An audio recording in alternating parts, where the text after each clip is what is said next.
Good morning বন্ধুরা, কেমন আছো তোমরা সবাই? আশা করছি সবাই খুব ভালো আছো, আমিও ভালো আছি। তো সকাল সকাল এক কাপ চায়ের সাথে তোমাদের গুড মর্নিংটা জানালাম। তারপরে দেখো, এদিকে চা খাওয়ার আগে মানে চাটা করে নেওয়ার আগে আমি ভাতটা ডিম সিদ্ধটা বসিয়ে দিয়েছিলাম। তারপরে চা খেয়ে সমস্ত কিছু জোগাড় করে নিয়েছিলাম। এদিকে আমার রান্নাটাও হয়ে এসেছে, ভাত শাক ভাজা হয়ে গেছে, ঝোলটাও হয়ে গেছে, মাছটা ভেজে এবার দিয়ে দেবো। এদিকে রান্নাটাও কমপ্লিট হয়ে গেলে এদিকে ঘরের ঝাঁট দেওয়া ডাস্টিং সবই কমপ্লিট হয়ে গেছে। রান্না করার পর রান্নাঘর পরিষ্কার করবো, বাসন মাজবো, ঘর পুছবো, কাচাকুচি করে যাবো ছেলেকে স্কুলে আনতে। তো চলো তোমাদের একটু দেখিয়ে দিয়েছি কী কী রান্না করলাম। ভাত হয়ে গেছে, শাক ভাজা হয়ে গেছে বললাম, আর ঝোলটা হয়ে গেলে ছেলের জন্য একটা ডিমের পোচ করে নেবো। কেন, আমার ছেলে তো মাছ খেতে চায় না, তোমরা অনেকেই জানো, তো সেই জন্য। তো তারপরে চলো তোমাদের দাদাকে টিফিনটা এখন দিয়ে দিচ্ছি।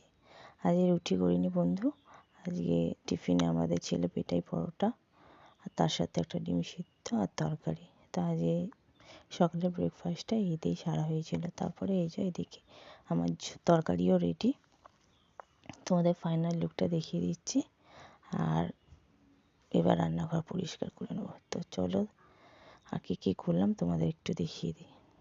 তো এতগুলো বাসন আছে, এগুলো মাজবো, রান্নাঘর পরিষ্কার করবো, কাজের শেষ নেই, কাজ হতেই থাকে। এই যে ছেলের জন্য ডিমের পোচ করে নিলাম, আর কুমড়ো মাখা করেছিলাম, মানে ভাতে দেওয়া আছে, এখন খাবো যখন মেখে নেবো, আর তরকারি রেডি। তো এদিকে কাজবাজ কমপ্লিট করে এবার চলে যাব ছেলেকে স্কুলে আনতে। তো এই যে বন্ধুরা, ছেলেকে স্কুল থেকে নিয়েও নিয়েছি, এখন স্ট্যান্ডে দাঁড়িয়ে আছি, বাসের জন্য অপেক্ষা করছি। তারপরে এলাম বাড়ির কাজ, সেগুলো করলাম, ড্রেসগুলো ধুলাম, খেলাম দিলাম, আর ভিডিওটা কন্টিনিউ করা হয়নি। এবার বিকেলে আবার দেখা হচ্ছে।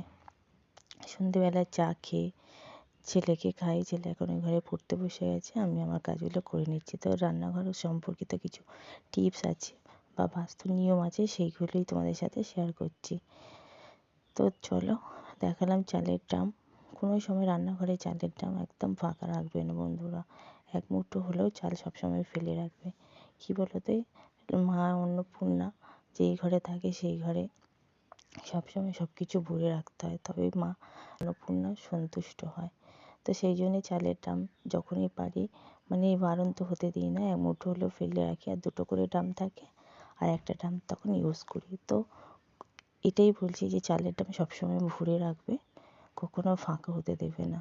আর অনেক বেশি চাল আনলে কী বলো তো, অনেক সময় পোকা লেগে যায়, তাও এরকম শুকনো লঙ্কা ফেলে রাখবে, দেখবে পোকা ধরবে না। তারপরে নুনকে তো লক্ষ্মীর সাথেই তুলনা করা হয়, আর নুন খুব শুভ। তো নুনের পাত্র বন্ধু কোনো সময় ফাঁকা বা বাড়ন্ত করবে না। আমার এরকম দুটো করে নুনের জায়গা থাকে, একটা ইউজ করি আর একটা পুরো ভরা থাকে।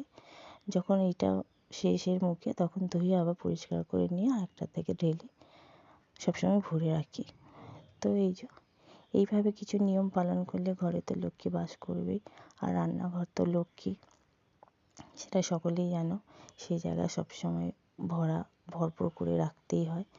আর একটা হলো রান্নাঘর যেরকমই হোক, ছোটো কিংবা বড়, পাকা কিংবা কাঁচা, যেরকমই আছে সেইটাকে সুন্দর করে গুছিয়ে রাখার চেষ্টা করবে। জায়গার জিনিস জায়গায়, নিট অ্যান্ড ক্লিন, পরিষ্কার পরিপাটি।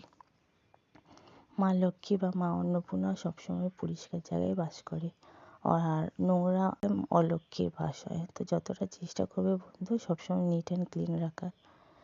তো আমি মানি, আমি করি, তাই তোমাদের সাথে শেয়ার করলাম। এবার যে যার ব্যক্তিগত ব্যাপার, সে কীভাবে নেবে বা কীভাবে মানবে, তাই না? আমি ফল পেয়েছি, সেই জন্য তোমাদের সাথে এটা শেয়ার করছি। তো তারপরে চলো দেখাচ্ছি আমার রান্নাঘরের ফাইনাল লুকটা। তো এইভাবেই আমি গুছিয়ে রাখি, আমার যা আছে, যেটুখানি আছে আমি সেটুখানি নিয়েই সন্তুষ্ট, সেটাকেই আমি সুন্দর করে গুছিয়ে রাখার চেষ্টা করি। তারপরে চলো বন্ধুরা, কাজ তো করতেই হবে, কাজ করার সাথে সাথে নিজেকেও ঠিক থাকতে হবে। তো কাজ করতে করতে এবার তো খিদে পেয়ে গেছে, তো ভাবলাম একটু চাট করে, মানে ছোলা, ঝুড়ি ভাজা, লঙ্কা টমেটো দিয়ে, মানে ঝালমুড়ি টাইপের একটু মুড়ি মাখলাম। এবার একটু মুড়িটা খাবো দাদা আমি, তারপরে ছেলে পড়ছে, ছেলের ম্যাম আসবে, পড়িয়ে যাবে। তারপরে রাত্রে গরম গরম রান্না করব আর খেতে বসে পড়বো। রাত্রে আজকে ডিনারে আছে, ইচ্ছা আছে রুটি করবো আর ডিম ভাজবো, সেই জন্য এখন করবো না, ছেলেকে পড়িয়ে যাবে, করবো আর খেয়ে নেবো। তারপরে তো রান্নাঘর পরিষ্কার, বাসন মাজা, তো যা কাজ তাই। তো খাওয়া দাওয়া হয়ে গেছে বন্ধুরা। আর যেটা দেখাচ্ছি, এঁটো বাসন কখনোই রান্নাঘরে ফেলে রাখবে না।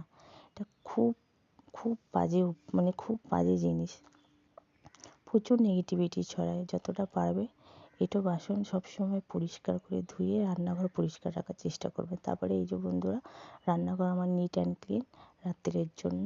তার আমার মা অন্নপূর্ণার জন্য একটু খাবার রাখলাম। তো বন্ধুরা, ভিডিওটা এখানেই শেষ করছি। ভালো লাগলে লাইক শেয়ার সাবস্ক্রাইব করো, খুব ভালো লাগলে বন্ধুদের মাঝে শেয়ার করো।